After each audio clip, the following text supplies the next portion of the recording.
Welcome to the Mismatch. I'm Chris Vernon, and joining me as he does every week from TheRinger.com is Dave Jacoby. Jacoby! What's happening, Verno? Listen, the NFL might have taken a piece of Christmas away from the NBA, but MLK Day will always be the NBA's, even though, let's be honest, we both checked in on that national championship game last night during the NBA action.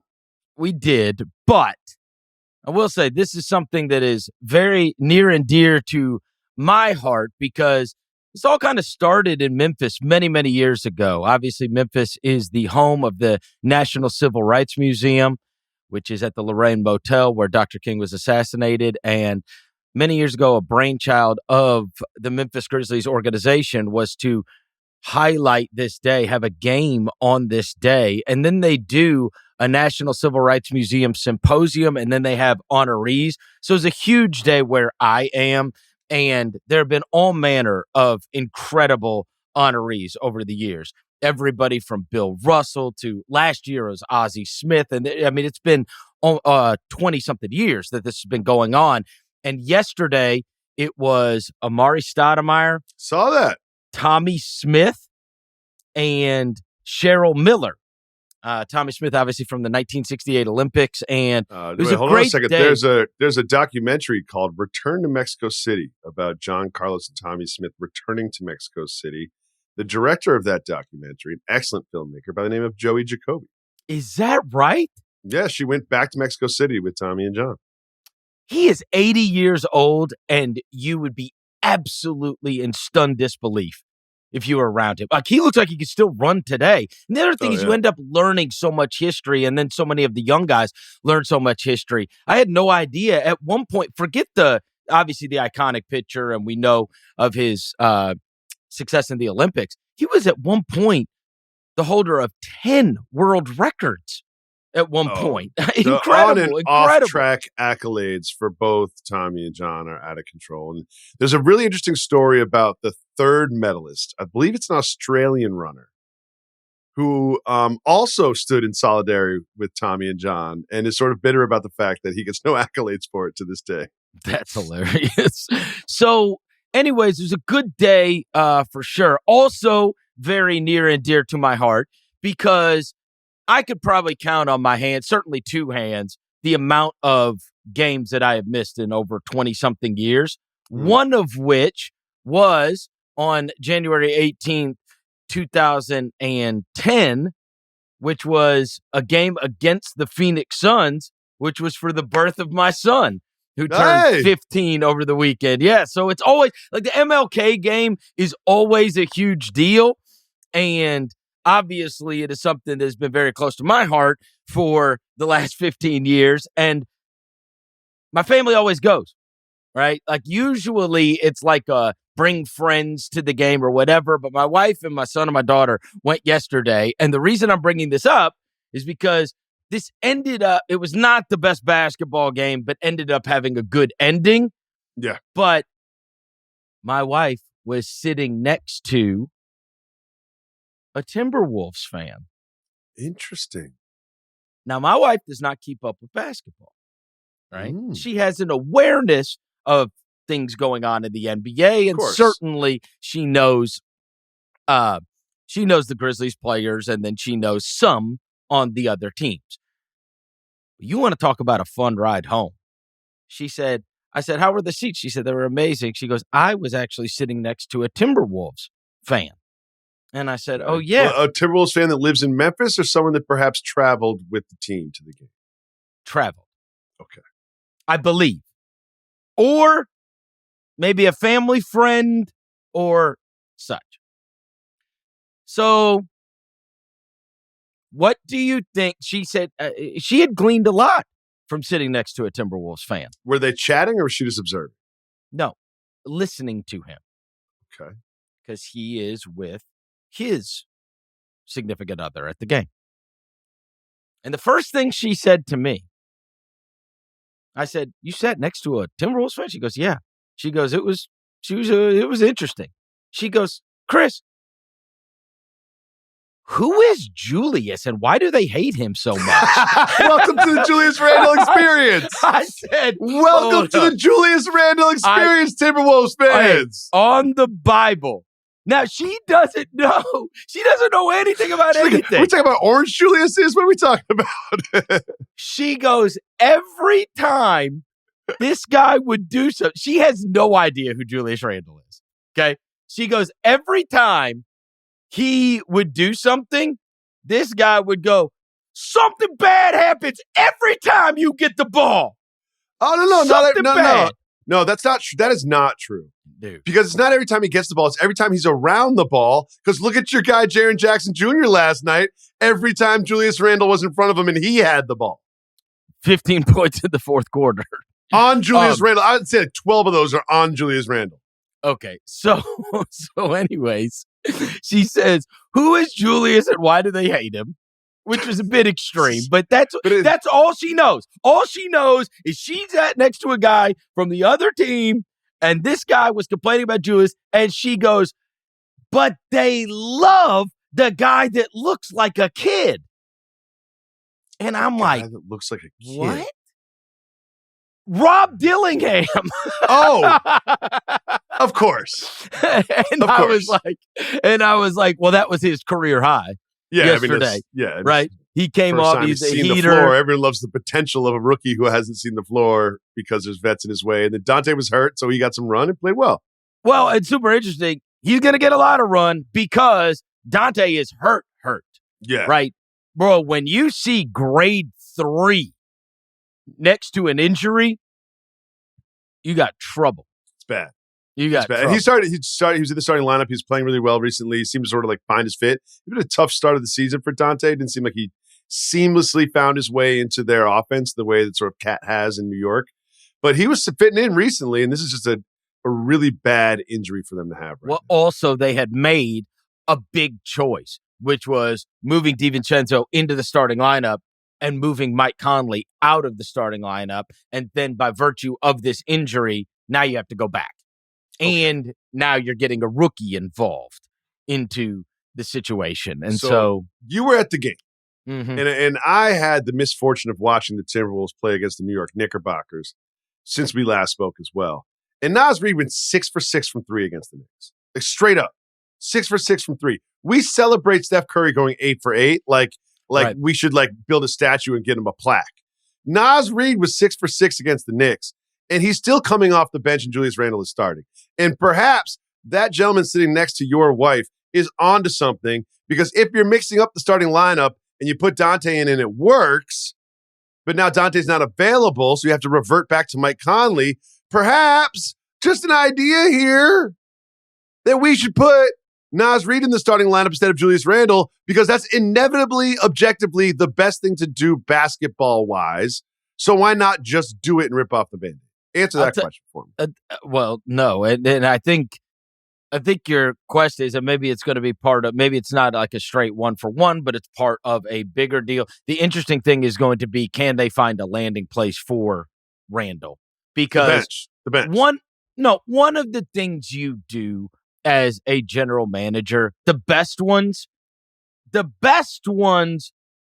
pull the plug in something that obviously is not best for your team and your franchise, right? Even it's hard to do when it's your decision. It's easy to do when you're taking over for someone else's work, but it's your decision. It's difficult to do, but it's the right thing to do here. You accept the mistake, and now you make the best of it. And I will give you a perfect example. And sometimes it will cost you because, and we'll see down the road what the cost is for the Dallas Mavericks with the first round pick that they had to send out when they got rid of Grant Williams, but that enabled them to make it to the NBA Finals. It's a perfect example of how this takes place. I liked the Grant Williams acquisition for Dallas last year. It didn't work. There's a bad fit with their best player, and it didn't work. And so you get into the season, you say, all right, here's the acknowledgement. This is not what I thought it was going to be. We got to move on from this. And so the interesting thing is going to be, can they find a spot for Randle in these next couple of weeks? Because we are hurtling towards the trade deadline. So, I mean, we're 3 weeks from decision time on a lot of this, and it'll be fascinating to see if they can find a landing spot for him, i.e. what Dallas did with Grant Williams last year. Yeah, but the the potential price for Randle is so much higher than Grant Williams that it's much harder to do. And listen, I'm not a Randle fan. I've made that very clear over time. This is a biased opinion. This is not an objective journalist, like looking at the numbers. I don't like the way he plays. I don't want him to be on my favorite team. And I don't think he makes players around him better. I think he sort of like takes the air out of the ball and the air out of the room and is a ball stopper and not a good offensive cog or piece. But what team, looking up and down the standings, is Julius Randle away and is willing to give significant young players and draft assets to acquire him? I don't see a team. No, I mean, I think what you're hoping is that you find somebody that's willing to take on that salary and then remove said salary, right? It's not a winning. It's not a winning team. It's not a winning team. But then what do you get back? I mean, you're just trying to get rid of Randle for the sake of getting rid of Randle. That would, again, I do not like Julius Randle. All right, I'll just say it out loud. So, like, I'm the wrong person to be objective about this. I think you do get better just by getting rid of him. But if you get back a couple young wizards or like Jordan Poole, is that doing anything for you? I mean, if you believe in the addition by subtraction. So, you know what's more important than where the future of Julius Randle is this season? How good the Grizzlies have been looking lately. Gigi Jackson is back. I mean, look, they played. Jalen Wells shut out Anthony Edwards. The reason there should be a real cause for pause with the Minnesota Timberwolves is Memphis played terribly yesterday. Like, truly. They made first 3 quarters. They made 7 3-pointers. They made 7 3-pointers. They attempted. Weren't they like 7 for 33 or something, I want to say? Yeah, right? They attempted. In this day and age in the NBA, they attempted 1 3-point shot in the fourth quarter, missed it, and they scored 37 points in the quarter. Because you have Julius Randle guarding Jaren Jackson Jr. Understood. But that's a massive problem. When a team can score 37 points without making a 3-pointer, missed it.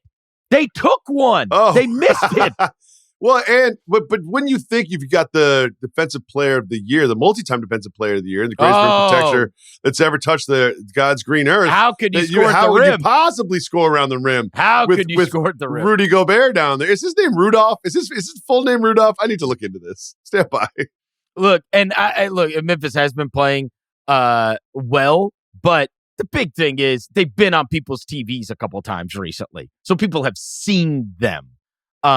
It's not like they have done something extremely extraordinary recently that they have not done outside of what was extraordinary, which was that Spurs game that was on TV last weekend. But other than that, they've been humming along. There was a bunch of good games that were going on yesterday. Before we move on, Rudy Gobert's full name, Rudy. Yeah. There you go. Celtics destroyed the Warriors, the worst home loss in 40 years for the Warriors. You've got this Draymond Green calf strain. You've got everybody looking depressed. Out. And then you have this hilariously awkward moment after the game where Jason Tatum is talking to Steph Curry and Steve Kerr is standing on the side like he's going to talk to Jason Tatum, but it's pretty obvious that he's never going to get to talk to Jason Tatum. So we've all been in that spot where you're like someone you're about to say hello to is in a conversation and you feel like the rhythm of that conversation is about to wind up and then you're going to have your opportunity, but it never really winds up. You never get your opportunity. You'd have to just bail on the whole thing and then leave. I did get into that and I was wanting to make a big deal out of it, but I did read that they did sort of like hug it out later and like get up and chat or whatever. So is that right? Yeah. I read that later on, Tatum and Kerr actually did have like a little chat or whatever. But it is a funny clip. It's a funny clip. It is a funny clip. But like, with him just standing Tatum, there awkward. For those that haven't seen it, Steve Kerr is just standing there awkwardly, waiting for a conversation between Steph Curry and Jason Tatum to end. And as you are watching the video, you're like, Jason Tatum's going to continue this conversation for an hour until he walks away. He has to. Yeah. A little chilly outside, huh? Does it always get this cold in January here in the Bay? And they're also doing the thing where they've got their hands over their mouths, they're whispering in each other's ear. So they're not really like sort of paying attention to what's going on around them. But Steve Kerr was just waiting, he was just like waiting at the double dutch jump rope for his time to get in. It just never happened. Never happened. This has gotten super bleak for the Warriors, Jacoby, because not only did you have the Kuminga injury, which we talked about, we wondered how that could alter what even you would possibly been able to do at the trade deadline. Then you have all those stories come out about, hey, don't make a win now move, et cetera, et cetera. And now they're in quite the precarious situation where now they have lost Draymond to the calf strain along with the injuries that they've had. And it culminates with a team that had been struggling recently, the Boston Celtics, obviously getting their focus together and then just absolutely mangling them. And I mean, even shorthanded, they have taken a 50-point loss in Memphis and a 40-point loss at home this year. I mean, you want to talk about demolishing your point differential. I mean, these are things that cannot be overcome. You know what I mean? Yeah, they were missing, 4 rotation players, including Draymond, of course. And Steph sat in the first half, and the Celtics outscored Golden State by 17 points. And it was like 6 minutes. Oosh. It was like they just have nothing without Steph. I mean, the Dennis Schroeder thing has not gone well. And without Steph, and even Draymond as like a playmaker, they just got nothing, man. Nothing. Other games that went on. How about our Detroit Pistons and how in love with Cade Cunningham are we? I would say, is it fair to say, in our group text, we have mentioned Cade Cunningham the most of any player thus far this season. We have texted the most about Cunningham. Is that fair? Now that Jay Huff has cooled off a little bit, yes, I think that's fair to say. Jay Huff. Now that Jay Huff has cooled off a little bit. They look good, man. Do you see? I think Cade is going to be the lead, but the story to me is Jalen Duren, who's another one of those players that you kind of expected to see more from last year, and you just didn't because of the Monty experience. But, man, he was 8 for 8 from the field yesterday. Memphis stand up. Also, Cade Cunningham dunking in between everybody and then turning and yelling at the Houston Rockets on all y'all MFs. On all of you. And if I was Fred VanVleet, I would be like, Mr. Cunningham, I wasn't a part of that. I know you split 2 defenders and then dunked on 2 defenders, but I was just in the area. I didn't make an attempt to stop you. So it's not on all of us, for the record. He has to be taken out after that. I mean, you know what I mean? That's the difference in nowadays and years gone by. Because years ago, if you were to dunk on everybody and then you were to stand there and scream that, oh, buddy. Yeah, you can dunk on everybody, but you can't say I just dunked on everybody because you're going to hit the floor soon. He scored 19 points on 7 of 8 field goals in the third quarter. Finished the game with 32, 9, and 7. And now Detroit, this is going to be a super fascinating week because that was the hardest of the road trip, but this is a tough one. You look at their schedule and you see where they are within the context of the Eastern Conference. Mm-hmm. They're playing Atlanta, Orlando, and Indiana the next 3 nights. I mean, these are all peers. They're all ahead of them in the standings. Right. So you could really make some way here if you are Detroit and you keep this hot thing going that you've had going in 2025.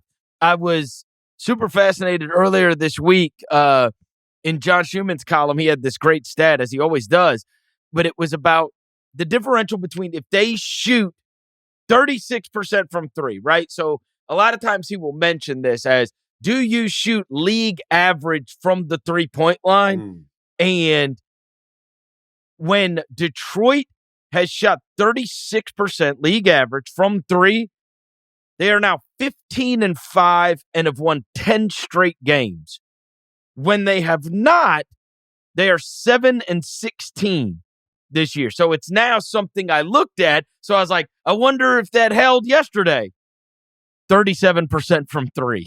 Huh. And one thing I find interesting about this team construction is last year they didn't really have 3-point shooting, but when you bring in Hardaway and you bring in Beasley, and to a certain extent Harris, I mean Harris to me, I've never really been a big fan of his since he left the Clippers, but they brought in 3-point shooting for this reason because Ivy's not going to do it for you. Cade's fine, but they don't really have like knockdown guys. And I think with Hardaway and Beasley, you can get to that Cade create, kick, 3-point shot, get you to that 37%. I will say that though you said you're not a huge Harris fan, an opportunity for an amazing meme that I saw last week, which was the Pistons record with a picture of Tobias Harris and the 76ers record with a picture of Tobias Harris. I saw that too. That was great. Amazing. One man. The aforementioned Cavs smoked the Suns. The Suns, you look at their schedule coming forward, and it's like, oh, brother. What is going on? They are going to be playing against a bunch of over 500 teams. This is, we talked about how about a week ago, one of the things we mentioned was Philadelphia's season could be decided over the course of the next 3 weeks. The same is going with Phoenix. When you look at these two teams that have been the biggest disappointments, now are getting to these absolutely brutal portions of their schedules. We would be coming on here today and talking about, oh my God, how excited are we? I can't wait to settle in tonight to watch Embiid versus Jokic. Except that matchup literally never materializes. Nope. 3 times in the last 5 seasons, we have gotten that matchup. Well, it's always because Embiid is out, right? I don't think Jokic has missed one of those. No. And I mean, look, since 2014, it's 8 of a possible 21 matchups.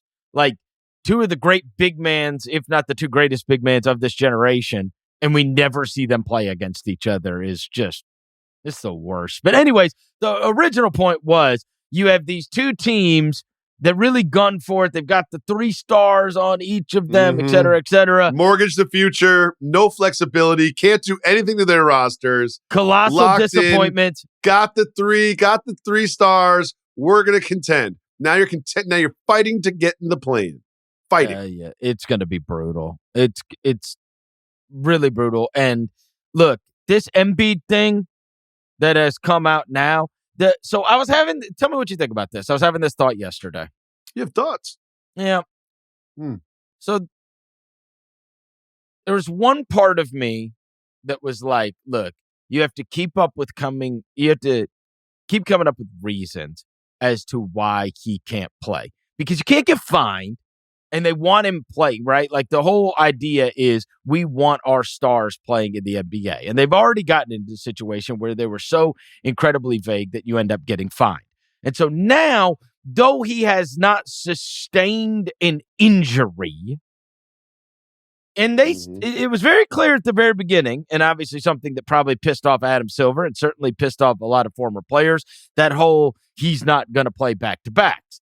And so we knew that the stage was set at the beginning of the season. He is out. Why is he out? What did he do? What happened? Did he get injured?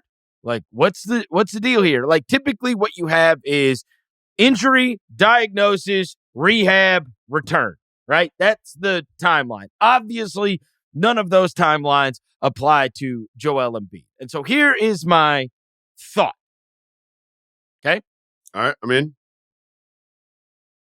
Option 1 is you just have to keep on coming up with stuff. So it was the foot, and now it's the knee, and he's dealing with swelling, and that's why he cannot play basketball. Okay.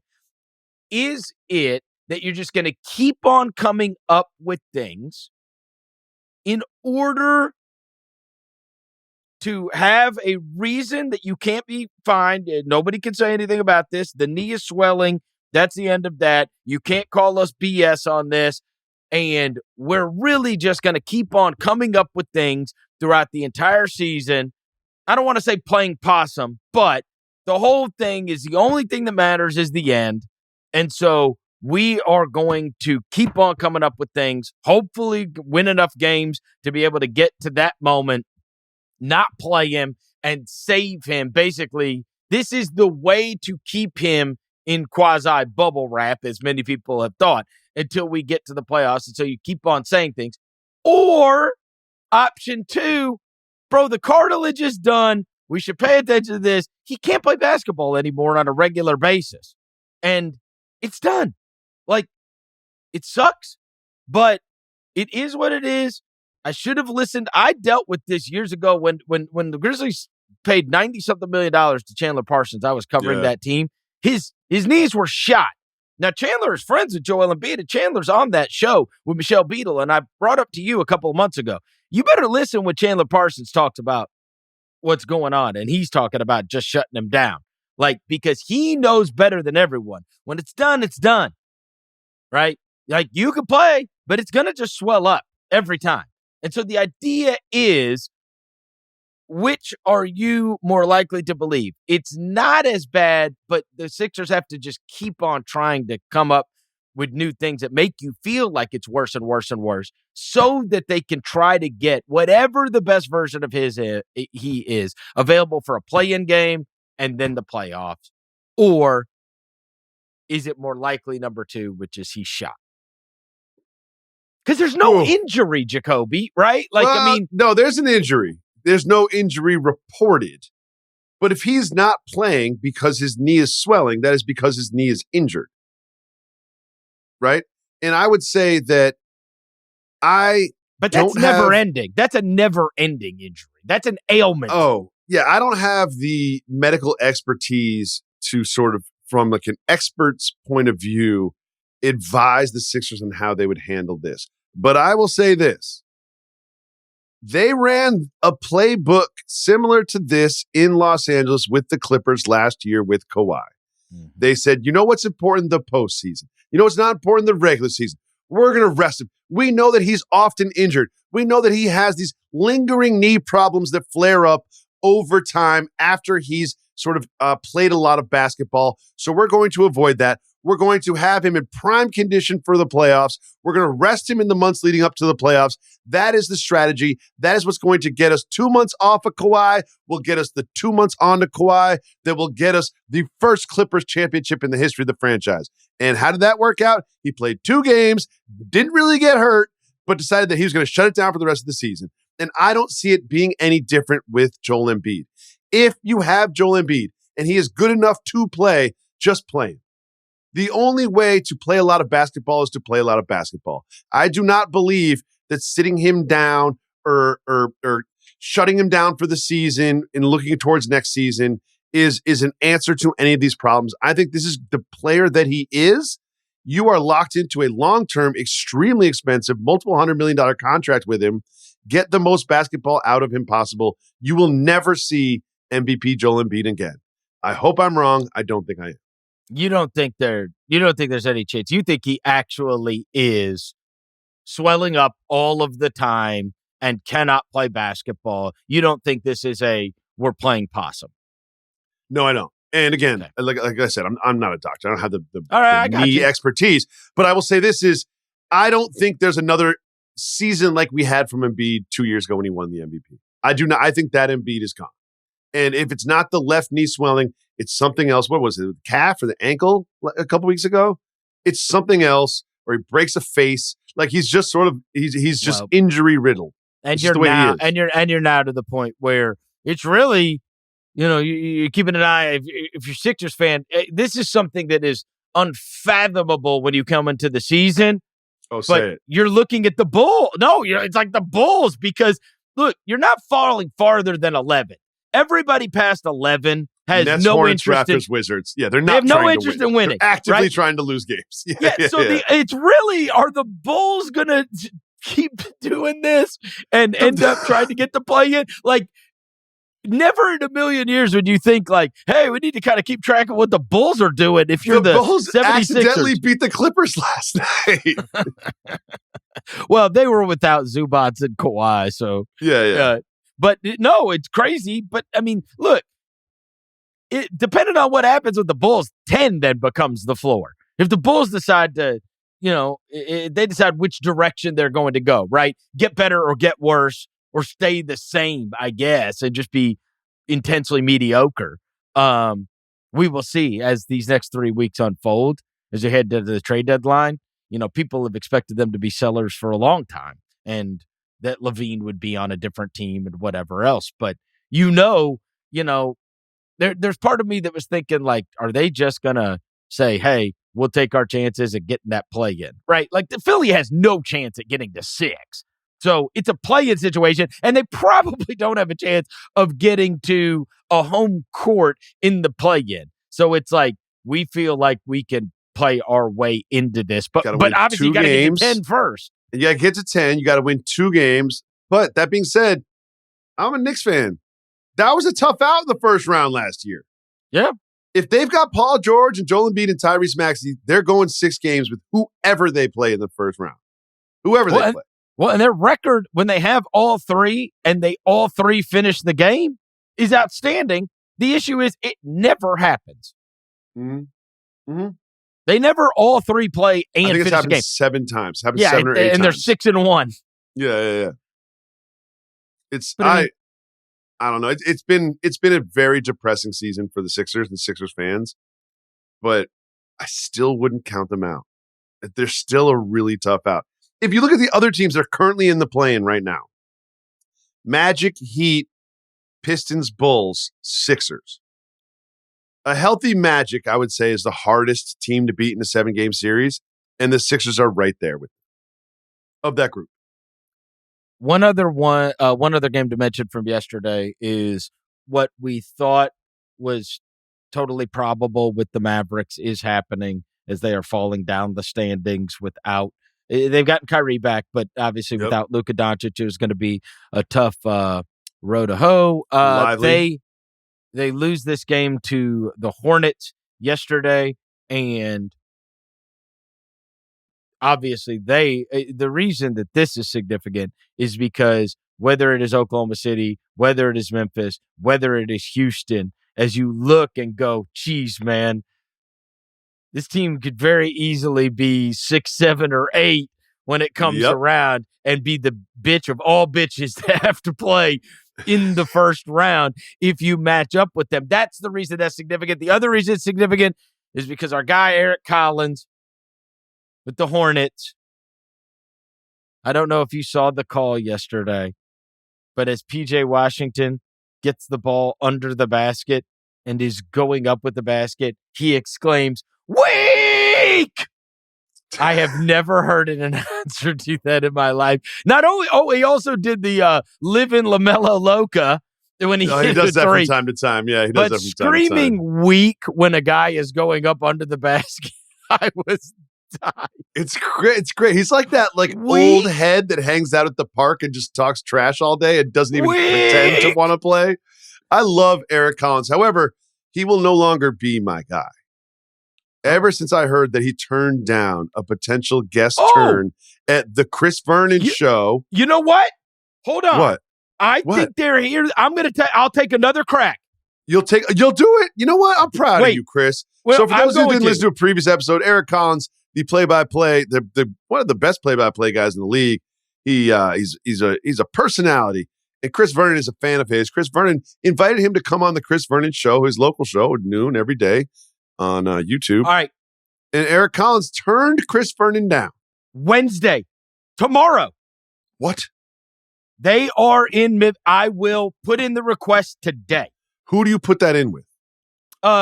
Charlotte PR. Charlotte PR. So last year it was Eric has politely declined. But I will do this, and you will find out whether or not he can. I will invite him again to come on tomorrow. DM him on social. He's got to be on social. I'm not DMing him. No, I think you have to. It's serious. I don't think he is on social media. I've never seen him. I haven't either. I will put in the request. We will see. I'm going to take another crack at it. You know what? I'm proud of you. Don't give up.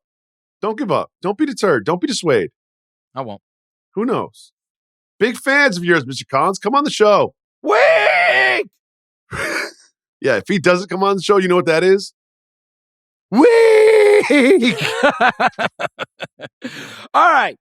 So we are a little past the midway point of the NBA season. You and I have both come up with 3 things we believe. Statements we are going to make. We will throw them to the other one. We will see if we can have an agreement on this, if we both believe said things. Do you want to begin or do you want me to begin?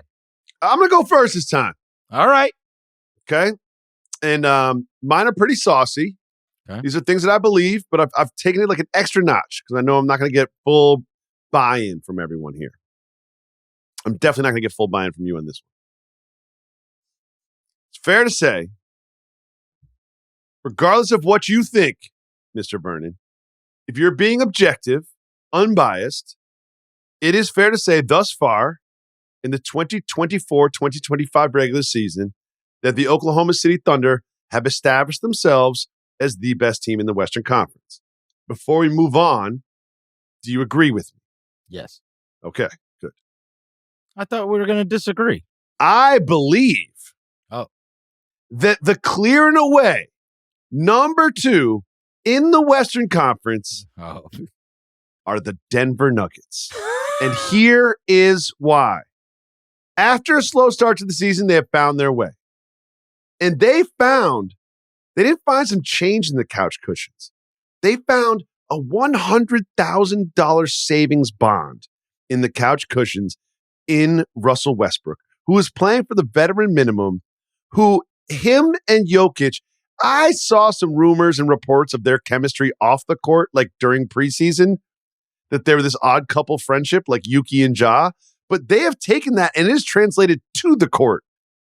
Their pairing on the pick and roll and just finding each other in great spots to bring the best out of each other has been amazing.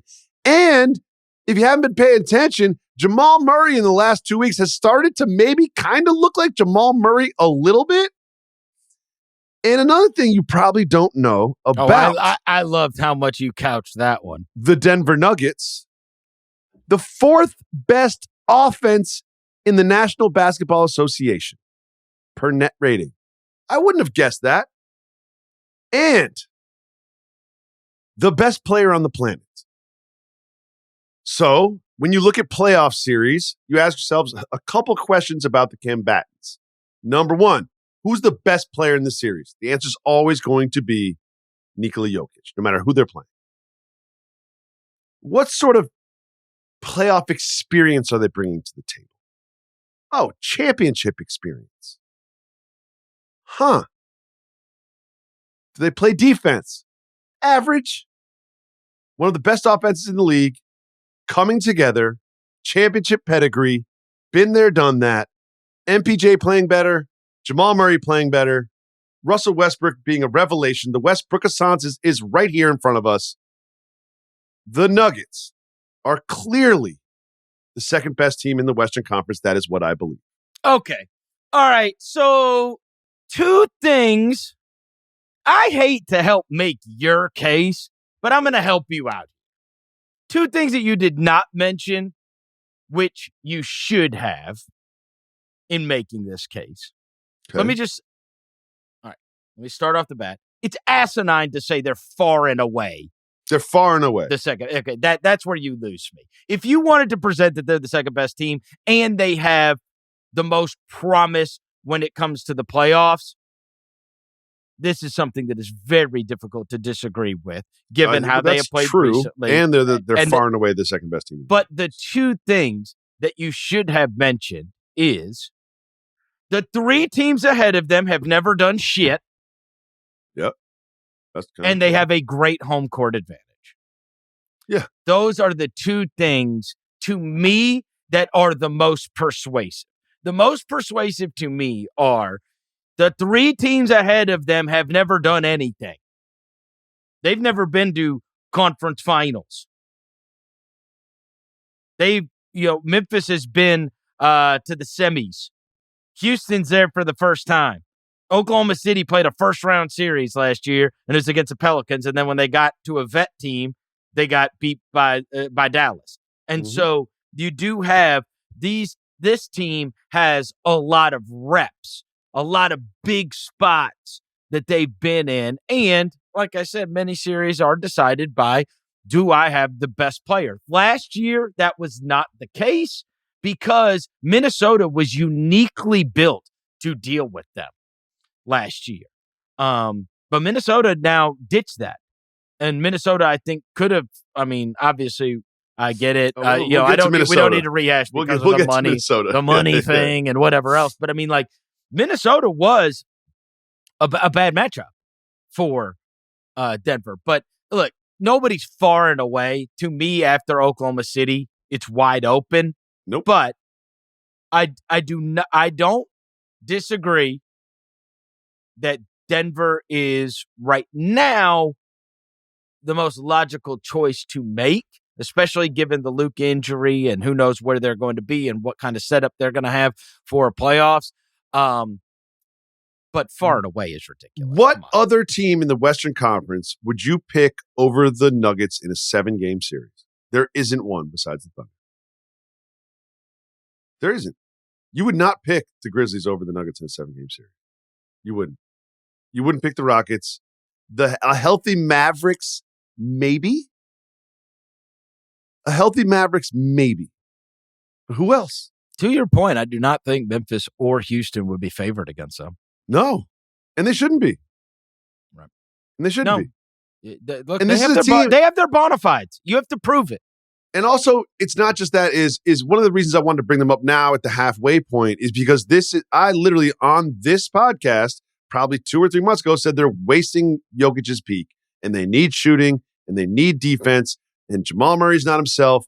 MPJ's contract is terrible. This team needs a trade. They're broken, blah, blah, blah. And now I look at them, I'm like, pretty good. Yep. Going to the Western Conference Finals. Might even beat the Thunder. All right, let's run through these. You goaded me into Oklahoma City love right off the bat, which is unbelievable. But now I'm going to back that up. All right, here's something I believe, which I will be interested to see if I can get you on board with. So, several weeks ago, right before the Emirates Cup, I am a part of the Tim Bontemps poll that he puts together. The straw poll. Shout out to Timmy Goodtimes. So I give my 5 MVP guys. And at that point, I believe it was Nikola Jokic. He was having a historically great NBA season, statistically, maybe the best season ever. And that may be so in the end. And then Gilgeous-Alexander, I think, got dinged because some people changed their votes after the finals of the Emirates Cup, where it was kind of this feeling of too much too soon. Now, I will say, I did not change where I had Gilgeous-Alexander, but I did take, I thought it was humorous that there were people that voted him as the MVP, and then because of that game and seeing Giannis destroy them, they went and switched said vote. I had him in the same place both times, right? Whether I had him second place, when I first voted, and I did not change my vote after that Emirates Cup I think that practice is kind of asinine unless you had Giannis and SGA 1 and 2 and they went head to head. Then I could see perhaps that swaying your vote. But if they've already played like 35 games up to that point, like, what are we doing? Okay. So here's where I stand on this. I think in the next straw poll, I believe Gilgeous-Alexander is going to end up being the first unanimous MVP since Curry in 15-16. First of all, that's ridiculous. There's no chance that happens. No, there's absolutely no chance that happens. No, it's a narrative. It's a narrative, and everybody wants a different guy. Everybody wants to get away. Like, look, Jokic has got the 3. Embiid got his. Giannis has got his. Now, this is best player, best team. It's going to be back to the way it used to be, where it's the best player on the best team who has great statistics is going to win it. And he is going to be the first unanimous MVP since 15-16 when Curry did it. Okay, a couple things. Number one, I have absolutely no shame in saying that I enjoy this being a narrative award. I would vote for players that have not won it before just because they have not won it before. I do like to see a variety of people make their MVP speeches. I'd like to see a variety of teams have MVP players. And I think that having an MVP trophy awarded to you during a playoff run can help accelerate and fuel said playoff run. I am not an objective number cruncher who says, well, if it's the best player every year, it should have been Jordan for 10 years and LeBron for 12 years.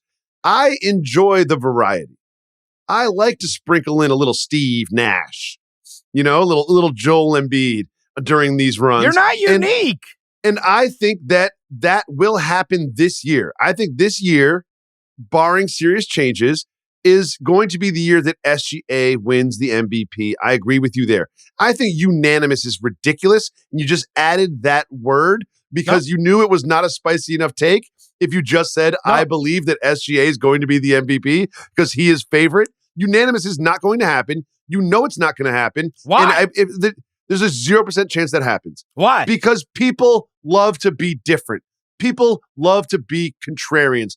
People love to show that they know more than everybody else because they don't agree with the norm. They don't agree with the status quo. They're not just going to fall in line with the rest of the lemmings as they jump off the cliff. I'm not like the rest. I'm not like the rest of you sheeple. I see the game in a different way. It's the a real MVP vote. is actually Rudy Gobert. Like it's going to be some stupid person is going to say something like that. There's always one, dude. There's always one. It's a public vote, and everybody loves him. He is America's darling, and they're the best team, and everybody gets a giant erection every time they talk about that team, and everyone is going to vote for him unanimously. Watch what I say. Watch what I say. That's fine. That's fine if you don't want to agree with me. Watch what I say. I do not believe so, but I think one of the things that is important is what does this team look like when you don't play? And we had that opportunity over the weekend, and the Mavericks, I believe it was Friday night. Yep. They made pretty light work of the Thunder without SGA. And I was watching that game looking at my friend J Dub and saying, here's an opportunity for you, buddy. Here's an opportunity for you to be the hub of the offense, to be the guy with the ball in his hands. It looked like a little too much for him right now in his career. All right, look, we're going to get to talk about this in, I would say sooner than later, because Bontemps will be sending out that text at some point soon. And I will bet you that there's not one person that Bontemps polls that doesn't have SGA number one. Not one. So we'll see. We'll see. Here's the next thing. And his poll has been very, very accurate in terms of determining what ends up happening. Here's my next one. It is very simple. After making the conference finals last year and having one of the most promising superstars in the entire league, one of the most promising future stars we've seen in decades, the Timberwolves, with one single trade, have ruined their franchise, have ruined their future, and they will not see a single playoff game this season.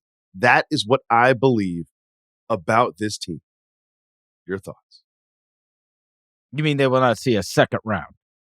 No. They will not. You don't think they're going to make the playoffs? Game. They will lose in the play-in. You got to get a little spicy with these. Oh, wow. No, I wouldn't bank on that. I wouldn't bank on them not being. I wouldn't bank on them not being in the playoffs. But they're a half game away from being out of the play-in. Look, I get to stand on this. The original sin, and I get it. I had to say at one point, look, if you got to the Western Conference Finals, then it worked out. I'll take an L on this.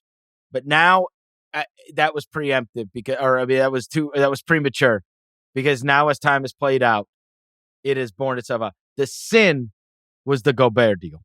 That was it? the sin. Yes. You should have just kept. Look, Towns is a great pairing with Ant. It's perfect. You want a stretch 5 that opens up the floor. He is unguardable one-on-one and can get to the basket at will. And so what you do is you surround him with shooting. And instead, they took a guy that can do literally dick offensively. Nothing. Can't do anything. Except take up get in the way. It's just in the way. And to me, having that Towns and Reed and whatever, like, by the way, it wasn't Rudy Gobert guarding Nikola Jokic last year. It was Towns. It was Towns. So what are we talking about? What are we talking about?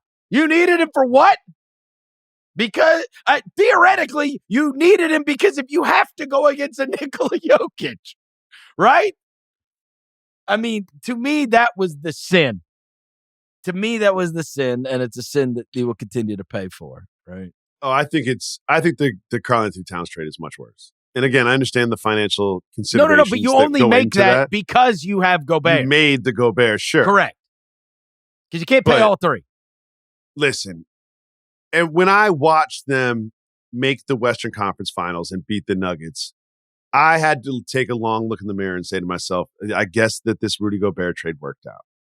That's right. They had a shot. They had a shot. And they ran into a very hot Mavs team. Or else perhaps they would have lost to the Celtics last year in the finals. But I think that this season is a quieter version of the Sixers season. It's not injury, it's bad fit, bad vibes, weird quotes from Anthony Edwards, bad losses like the one to the Grizzlies, and a roster that is not built to win in 2025. And I think that they could be in a position where they have to win 2 play-in games just to get the honor of losing to the Thunder. See, I just don't look. I think that they're going to. Ant's gotten going. I think they can make a trade. And you look over the course of the past. Who do they trade? Hold on, Randle. But as we talked about early in the pod, you can make addition by subtraction. Look, their losses. They got beat on Crazy Morant shot by 2 on January 11th. They lost by 1 to Golden State. They lost by 7 to Cleveland, and then they lost yesterday by 2 on it's 1 shot against Memphis, right? It's an Edwards 3. Mm-hmm. If he makes it, they win. If he misses it, they lose. They've got some interesting ones. These next 4 are going to be interesting. They're playing at Dallas, Denver, Atlanta, Phoenix. So we'll see how they come out of those. That sounds like 1 and 3. Maybe, but I mean, look. Edwards has been very, very good recently, and I think that they can. I think they can make a move that can help them in these next 3 weeks. And so let me ask you a question. Assuming they will not finish ahead of the standings of the Thunder, Rockets, Grizzlies, and Nuggets, right? We can say that. Mm-hmm. I'm gonna name some teams. You tell me if they're going to finish ahead of the standings of this team: the Minnesota Timberwolves, Los Angeles Clippers. So right now, they are how many back are they from the Clippers? I'm gonna guess 2.5 games. They are 2.5. Yeah, 2.5. Yeah, I could see that. Clippers do it with defense. So you think that the Timberwolves? I could see it. I'm saying I could see it again. I could foresee that. I could see all of them. I could see Minnesota ahead of everybody from. It's basically Clippers, Lakers, Mavericks, Kings between them. They're all within a couple games. And they all have reasons for me not to believe in them or to believe that their second half of the season could be worse than their first half. Well, I believe this team will be a play-in team and they will lose in the play-in. All right. That's what I believe. All right. My next belief is the Celtics are fine. You know, there's been disagree with this. A bunch of grousing over the course of the past couple of weeks. They don't even care. Like, they're bored. They're bored. I believe that they're bored. They cared yesterday because they wanted to beat their ass so that Jason Tatum could not talk to Steve Kerr. I mean, come on, bro. They're 30-13 13 with a plus 10 point differential. Like, what are we talking about? They're like, okay, so they've had a swoon here because they've gotten bored. And look, if it weren't for Cleveland having this crazy ass season where they're like, have 6 losses, Yeah, like on pace for 80 wins or whatever. 30 and 13 is an amazing record to have. And yet it's like the sky is falling with Boston. But some of those 13 are pretty gnarly. Like that loss to the Raptors was weird. Fine. They lost to the Hawks twice. They lost to the Cavs. They're fine. They lose weird games. Yeah, but look, it is a different deal when you're the biggest game that comes to town. Everybody wants to beat you when you're the reigning champion. That is true. And so you have to have this like laser-esque focus every night because Toronto, everybody's now in the stands, and now you're an opposing team draw in a way that you haven't been before. And now there's jerseys in the stands in the way that there haven't been before when you go on the road. Like, yes, they've been good, but once you win a title, it's a different deal. And I think this team I think they're bored. I think they don't have their edge. And I think when they go through these slumps where they don't make threes, they're going to look like crap and they're going to take some losses. But, wake me up when the playoffs start and then I'll evaluate them. I disagree. Okay. I think there's something to these losses. I don't think that this team is bored. I don't think they're just sleepwalking through the regular season so they can flip the switch in the playoffs.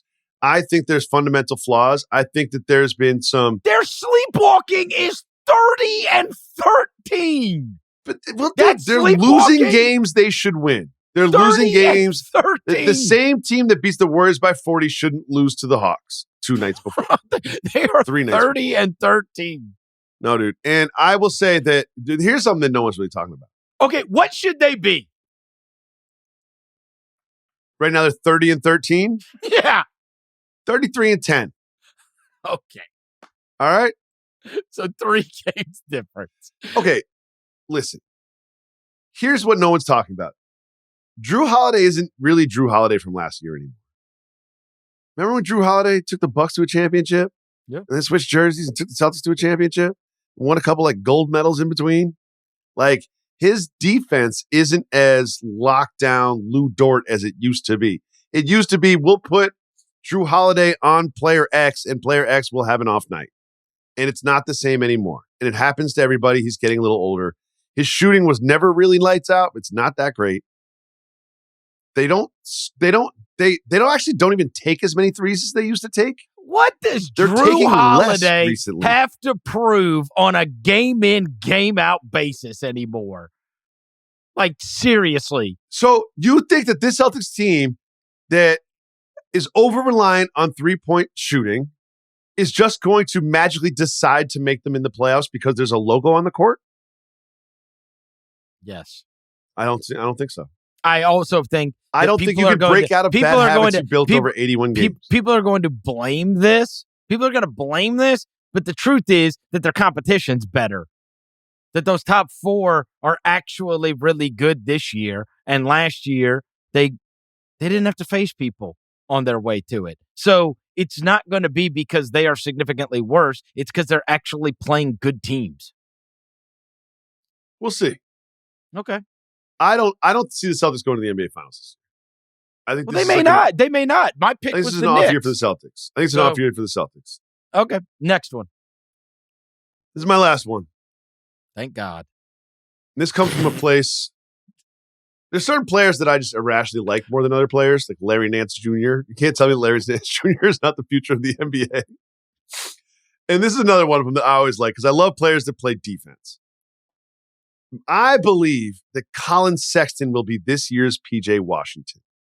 I believe there are contending teams right now that are a Colin Sexton away from a second round exit and a conference finals exit. Oh, I'd give anything to have Colin Sexton. Look, you and me, we're on the same page. I even wrote an article back to Alabama. Anybody that's been a long time listener of the Mismatch knows. I mean, He's been my guy. I mean, for so many years, and he's just been trapped on bad teams. They're holding him out right now too. Have you noticed this? He's not playing, and then it was because of rest, right? After he hadn't played in 3 games. Yeah, they said rest. They just wrote rest. They couldn't even make up an injury. They're like, nah, rest. So yeah, I think he is going to be on the move. I think you're right. I think he is the PJ Washington of this year. I've always liked him. Wait to see him in a playoff environment. I've always liked him. I like the Garland Sexton backcourt with the Cavs. I mean, obviously Mitchell's good, but like I've always liked Sexton. No one's paying attention to him because he's on the Jazz. But if you put him on a team, this is not going to happen. But like the Warriors or whatever, who can't do anything with Steph off the floor, like that problem is solved. I love Colin Sexton. I do too, and I think he's going to make a big difference for a competing team. You and me, we're on the same page when it comes to that. First time this podcast. Last one. I believe the West is wide open, but Orlando is the only chance to crash the top 4 in the East.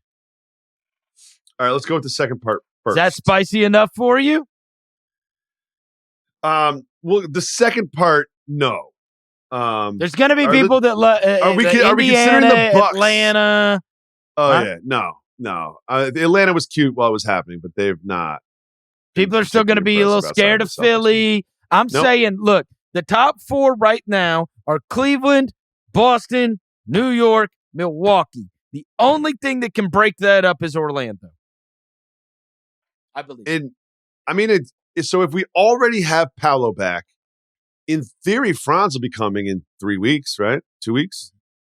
Yeah, and so if you give me an extended run of Suggs, Paolo, Franz, 2 months leading into the playoffs, I could see that because of the defense that they play and what Paolo brings and Franz brings offensively. But you agree with me that there's nobody else below the 4 that could do it? Of course.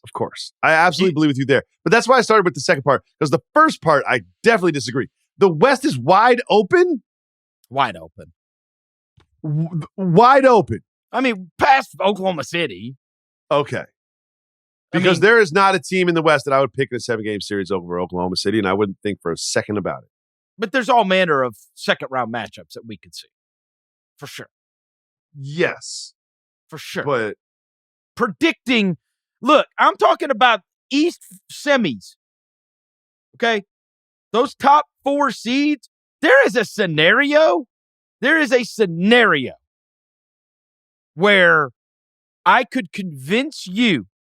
Okay, I know you're in love with Denver and they're 4 right now. Okay. Yeah. But let's just say, okay, there is a scenario where the second round of the Western Conference playoffs, we have had this happen recently too, does not include 2 of the top 4 seeds. Yeah, I can see that. You know That's what I'm saying? Not impossible. No. If the Mavs are down there, Mavs, Timberwolves, Suns, they're all going to be out of the top Lakers, 4. Yeah, those are all Clippers. tough outs. Yeah, the Lakers, AD and LeBron can beat you in a playoff series. That could definitely happen. Here's the problem. In the Eastern Conference is not like that. I see what you're saying. If you do go apples to apples, correct. These top 4 are solidified in the East. In that, by comparison, the West is quote unquote wide open. Sure, but calling the West wide open is asinine because the Thunder are far and away the favorites to win the West. Now, this goes back to our Philly conversation. Philly is the only one because those teams that we're talking about at the possibly in the the bottom even 4 seeds. Philly, dude, really? But I got you. But I'm saying the bottom 4 seeds in the West. Those are teams that are veteran teams that have dangerous. They teams. have playoff success. They have been there. Hall of Famers. They're men. Hall of Famers. And it's a lot of young teams that have had good regular seasons at the top. The same way that we saw Memphis get beat by the Lakers and we saw the Kings get beat by the Warriors a few years back. You've got to get past Kevin Durant, Luka Doncic, or LeBron James. Right. You're gonna have to beat them 4 times in a 7-game series. And are you gonna be favored to do it? Yes. That's different than doing it. Correct. That's different than doing it. But I think, or in the East, even through halfway through the season, we've kind of flushed that out. Where I think, again, any of these teams gets injured, it's all anything is possible, much like we saw. Of course, Once Giannis went out, you know, the Bucks lost last year. No, Luka right? Doncic goes out. Yeah, the Mavs don't look so scary. Totally, of course. But Orlando is the chance to crash that best four in the East party. I think, in fact, the only chance. Best chance, and I think only chance is also correct, but I don't see it happening, even with a fully healthy Orlando. No, they're young. Like they're young. I don't think I wouldn't pick them over the Bucks, who's the most susceptible team in that top four in the East. I think good, hard-fought series is their plight, probably. Yeah. It'll be a building block year. Correct. Take your lumps. You take your lumps like you did last year. You lost to Cleveland last year. You take some more lumps this year, and then next year is the big ascent. They went 7 in Cleveland, right? I think that was a game 7. Yeah. If I'm not mistaken. Yeah. Good series too. I mean, it was on freaking Animal Planet, basically. You're playing at like 2 p.m. on Discovery Channel. the lead-in. I swear to God, Steve Irwin's son with the lead-in. I swear to God, last year we were doing this preview, and there was a series page that was like updating all the time on NBA.com. They didn't even have one. Didn't mention the Magic and the Cavs. There was no writer that was updating a series page on NBA.com. I swear to God. It was definitely like one of those, when you get those 4-game nights, there's always one game that just doesn't exist. And it was every time it was the Magic and the Cavs. That's right. Hilarious. All right. It's always a pleasure. Thank you to our executive producer, Jesse Lopez, as always. And Jacoby, I'll talk to you later this week. Yeah, you will.